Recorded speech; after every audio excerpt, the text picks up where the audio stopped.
A gente vai falar agora sobre a saída do técnico Cuca do Corinthians, depois de um processo gigantesco de desgaste, principalmente em redes sociais, mas também motivado internamente dentro do clube por patrocinadores, já que Cuca esteve implicado e foi condenado na Suíça nos anos 80 por manter relações sexuais com uma menor de 13 anos. É um caso que volta à tona e teve esse desfecho ontem, com o Cuca anunciando a sua saída depois da vitória do Corinthians sobre o Remo. Corinthians seguindo em frente na competição. Da parte esportiva daqui a pouquinho a gente fala. Vamos falar agora desse caso especificamente. O Ricardo Capriotti ao vivo conosco agora aqui no Jornal Gente da Rádio Bandeirantes. Capri, bom dia. Por favor, conta para o ouvinte aqui que está conosco quais são os detalhes conhecidos a respeito desse caso que envolveu o técnico Cuca lá atrás e qual foi a sequência de fatos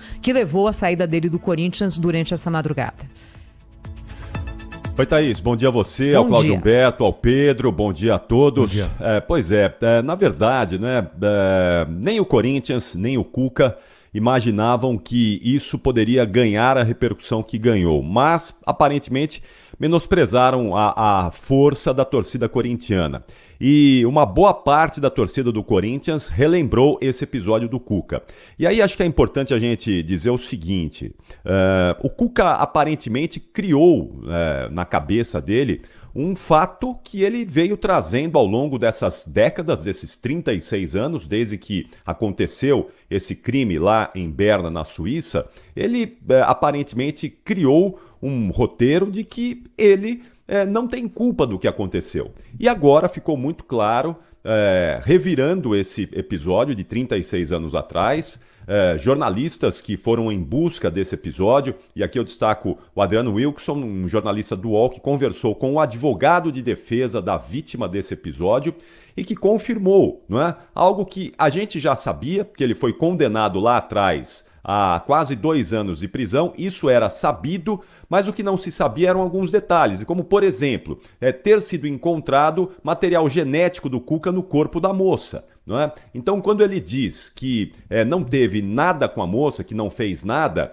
as provas que foram apresentadas no processo desmentem essa versão do Cuca. E isso ficou muito ruim. Na apresentação, a situação já não era confortável. Quando ele foi apresentado, já naquele momento, uma parte da torcida se incomodou, porque o Corinthians tem essas questões políticas muito presentes no dia a dia, um clube muito identificado com essas questões políticas, com algumas causas sociais muito importantes. Então, uma parte da torcida na apresentação já ficou incomodada.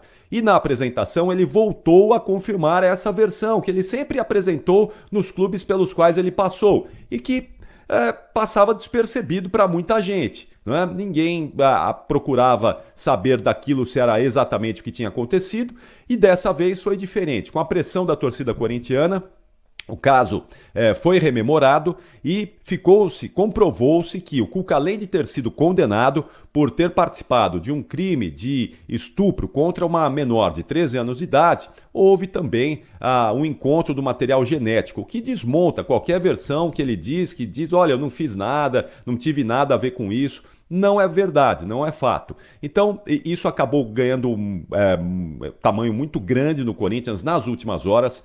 Horas antes da partida contra o Remo, a situação já estava insustentável, tanto que, na véspera da partida, o técnico Cuca e o presidente Duílio Monteiro Alves chegaram a conversar e ali naquele momento o Cuca disse que iria entregar o cargo depois da partida contra o Remo. Então, já na terça-feira, o presidente Duílio Monteiro Alves estava sabendo que o Cuca iria sair. Por isso mesmo, já na terça-feira, a diretoria do Corinthians começou a se mexer atrás de um substituto. O fato é que Thaís, Pedro e Cláudio Humberto, me parece que vai ser muito difícil que o Cuca consiga ter um pouquinho de paz e tranquilidade daqui para frente se ele não rever algumas coisas, não rever alguns posicionamentos e principalmente não tentar se entender aí, porque mesmo com o crime prescrito, não tem mais o que fazer. Ele não vai cumprir pena, ele não vai ser preso lá na Suíça, esse crime já está prescrito. Mas me parece que ele vai ter que fazer algum movimento, vai ter que mudar algum posicionamento para poder ter um pouquinho de paz na sequência da vida e da carreira dele também. E esse é um caso, Capriotti, que mostra como hoje a visão a respeito de crimes sexuais mudou, não é? Eu estava vendo a lista só recente aqui de times pelos quais o treinador Cuca passou nos últimos tempos. Olha só, Fluminense, Flamengo, Cruzeiro, Atlético Mineiro, Palmeiras, Santos, São Paulo e agora Corinthians. Falei só alguns, mas são muitos outros. Ou seja, ele já foi treinador de praticamente todos os times da elite do futebol brasileiro. E essa história, nas vezes em que surgia de forma pouco destacada e rapidamente se passava.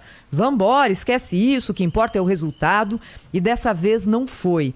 Tava difícil para o Corinthians mesmo, porque com o Corinthians resolvendo dar espaço também para o futebol feminino e adotando aquele lema do respeita as mina, que é colocado ali em faixas, na torcida, em todos os jogos, como é que você combina, né, essas duas posições?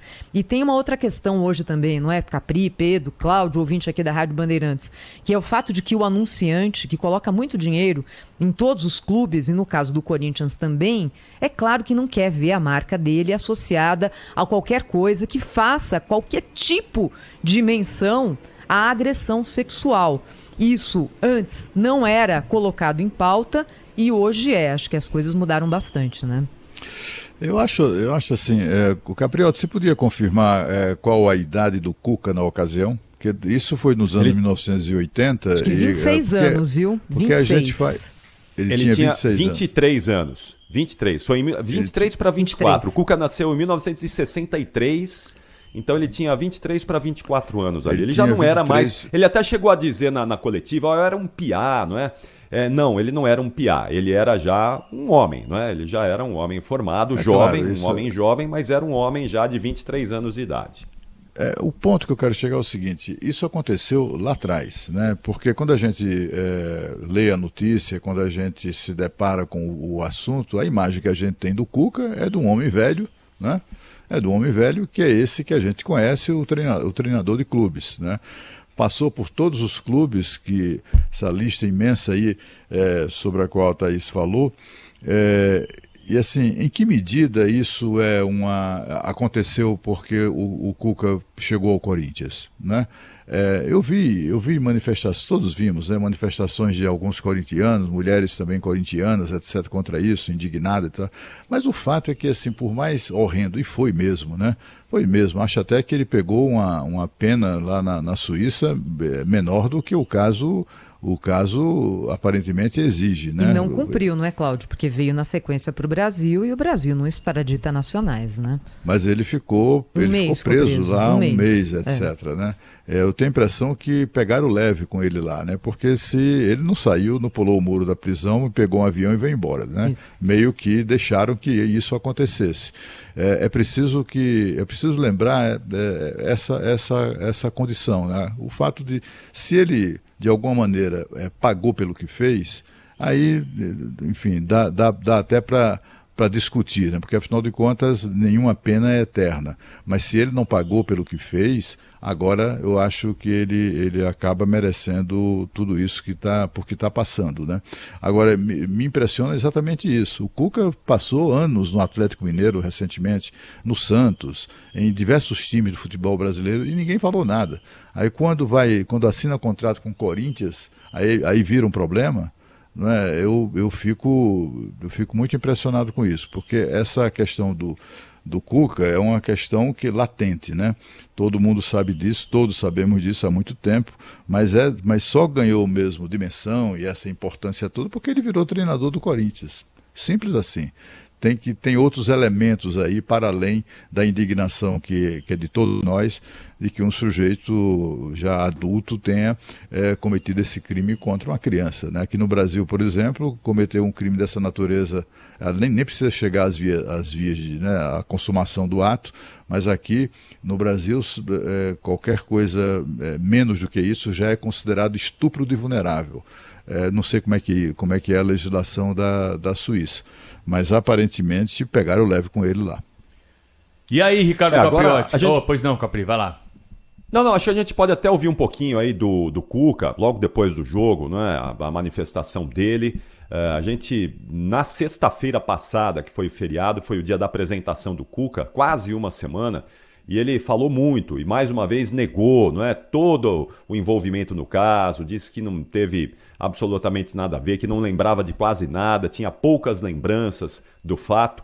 E já na madrugada de hoje, na madrugada dessa quinta-feira, logo depois do jogo e da classificação do Corinthians, foi um jogo que a gente vai falar daqui a pouquinho, mais cheio de tensão, mas depois aí com a classificação corintiana, o Cuca aliviado por ter classificado o Corinthians, mas também talvez aliviado por ter tirado esse peso das costas dessa pressão que ele sofreu nos últimos dias para deixar o comando do time, e disse isso aqui, ó. Chega um momento assim, sinceramente, que eu vou fazer 60 anos o mês que vem. Você pesa o que vale a pena, o que não vale a pena na vida, né? Nesse momento eu quero fazer valer a pena a minha família, que é a coisa mais importante que eu tenho no mundo.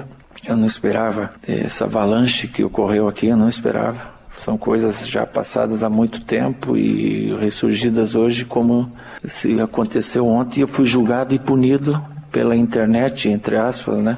E isso tem uma consequência muito grande em todos os sentidos. Eu não quero entrar em detalhes.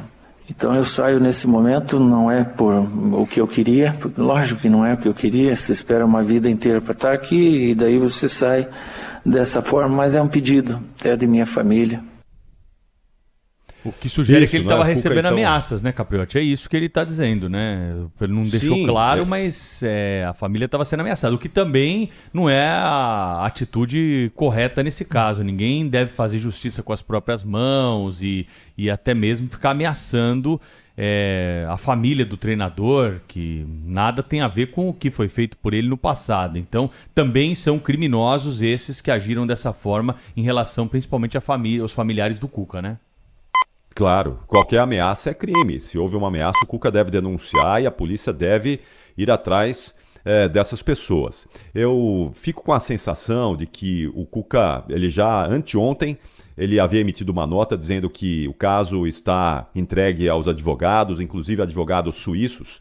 Eu fico com a impressão, não é, com a sensação de que o Cuca, até para ele poder dar uma resposta, não sei se para a família, porque para a família ele disse que já está tudo bem, já resolveu essa questão com a família, mas perante a sociedade, perante os futuros contratantes dele, porque ele vai seguir a carreira dele certamente, ou se ele não quiser fazer uma meia-culpa, que ele eventualmente tenha aí algum documento da Justiça da Suíça dizendo que ele já cumpriu, mesmo não tendo cumprido, o crime foi prescrito, né? Ele não cumpriu a pena. Alguma coisa o Cuca vai ter que fazer para ele poder ter sequência como cidadão, não é? Como um cidadão e como um profissional. Mas, Capri, eu acho que o que se coloca aqui, assim, existe a questão jurídica, não é, que é o fato do crime já ter prescrito e vida que segue, e é assim mesmo, ninguém é condenado a vida inteira, você não pode, em todos os sistemas, Suíça, Brasil, qualquer país do mundo, existe um tempo de cumprimento de pena e depois existe o tempo de prescrição. Então, acho que a discussão aqui que aconteceu não foi essa, da pessoa ainda ter que cumprir uma pena e não estar cumprindo, mas foi um julgamento moral que aconteceu, não é? Qual é a possibilidade de que uma pessoa que foi condenada por estupro de incapaz, nesse caso foi isso que aconteceu, porque a menina tinha 13 anos, em algum passado remoto da sua vida e que não cumpriu a pena que foi estabelecida por isso, tem de ser treinador de um time de futebol que se posiciona hoje politicamente como um time que defende os direitos das mulheres, a igualdade, faz campanhas com isso e traz também dinheiro com esse posicionamento. A questão jurídica está resolvida e não foi essa que voltou. O que volta agora é uma questão moral que nunca tinha sido colocada em discussão envolvendo esse personagem, né? E que para isso, não é, Thaís? É exatamente isso, mas para que isso tenha uma mudança, ele possa seguir a carreira, porque em outros times agora isso vai voltar à tona. E para ele resolver isso, ele vai ter que admitir que teve esse crime e vai ter que se desculpar. Coisa que ele não está fazendo, coisa que ele não fez em momento algum, inclusive na apresentação no Corinthians, quando ele foi questionado a respeito disso. Então, para que ele ele deixe de ter esse julgamento, ele vai ter que admitir, vai ter que assumir e vai ter que se desculpar. Vamos ver se ele vai fazer isso, né? Se ele vai tomar essas providências. Ou vai parar num time pequeno, não. Que nem o Bruno, né? O goleiro Bruno que matou aí a companheiros com aquele crime horrendo e tá jogando bola aí nesses times de Série B, Série C, né? Que ovacionam o jogador quando chega lá, tem festa, publicação, foto em rede social e tudo mais pra aparecer, né? São fatos aí que se correlacionam de alguma forma. Capriotti, quero saber o seguinte, como é que nós vamos enfrentar o Palmeiras domingo agora? Bom, como eu disse para vocês, né, na terça-feira o Corinthians já sabendo dessa possibilidade do Cuca deixar o time, né, antecipando aí a diretoria do Corinthians que iria deixar o Corinthians, a diretoria já começou a trabalhar, já começou a se mexer. O problema é aquela história do mercado brasileiro. Você não tem aí grandes profissionais, grandes treinadores à disposição no mercado. Então, me parece que o Corinthians vai ter um problema muito sério. Quem é que está disponível aí? Você tem Rogério Ceni, que acabou de sair do São Paulo, mas acredito que dificilmente o Corinthians entraria mais fácil um camelo passar no buraco de uma agulha, viu, Capri? Mais fácil recontratar o Cuca do que chamar o Rogério Ceni. É mais fácil recolocar o Fernando Lázaro, né? Voltar o Fernando Lázaro. Esse vai ser o substituto natural, acho, agora, né? Pelo menos no sábado, sim, provavelmente no sábado vai ser com ele mesmo, o sábado é sábado, 6h30, no Allianz Parque. Palmeiras e Corinthians pelo Campeonato Brasileiro deverá ser o Fernando Lázaro para comandar o time, ainda como interino. Mas é mais um problema, não é? Mais um problema que a diretoria do Corinthians vai ter que resolver. Eu confesso, provavelmente, se o Corinthians quiser um treinador de qualidade, vai ter que tentar encantar aí um treinador que esteja empregado. E aí a gente tem alguns treinadores bons aí, mas aí é um problema sério, você tirar um treinador de um time, pagar multa, convencer esse profissional disponível, gente livre no mercado, tá difícil.